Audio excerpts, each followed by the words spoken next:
Hey friends, today I'm going to talk about the pros and cons of letting your kids have outside playtime.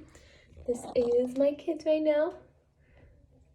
They are just hanging out in the backyard playing.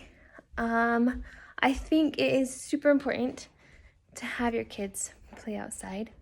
And some of the pros and cons are, one, a con that a lot of parents worry about is that their kids might get hurt, or maybe there's weirdos in your neighborhood, that they might be taken.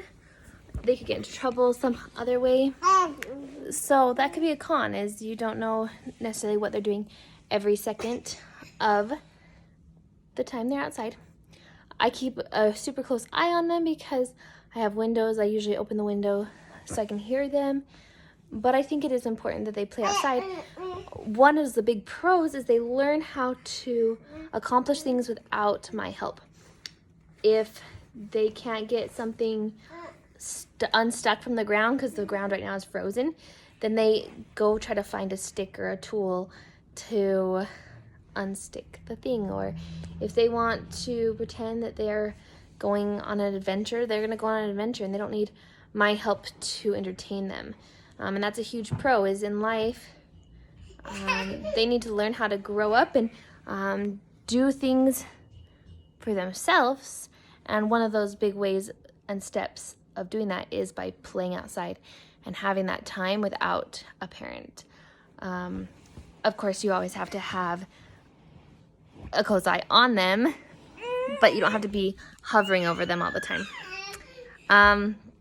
A con for them playing outside is they can get hurt easier. My kids like to climb trees, and so they often get stuck in the tree, or they might get scraped by the tree, or if they get too high, maybe they'll fall off. Oh, you have a little runny nose. That can be a big con. A pro for playing outside is it gives them a lot of vitamin D, and fresh air is really good for kids. Kids that are stuck inside all day, they're just aren't as healthy. There's a lot of studies that show that the more you're outside, the healthier you are, and I really believe in that. I think a big pro as well is they learn how to get along better. When they're inside and they fight, they tend to come to me and have me try to solve their problems. But when they're playing outside together, they tend to try to figure it out themselves. And that is a big pro for me, is it's good to learn how to communicate and solve problems on their own that are small, so when they become adults, they can solve the bigger ones. So there's a few pros and cons that I have come up with, as well as we'd love to hear what your pros and cons are of having your kids play outside. Check out our pros and cons website, and I'll post in the description below the article on the pros and cons of having your kids play outside. I hope you have a wonderful day. Thanks. See ya, bye.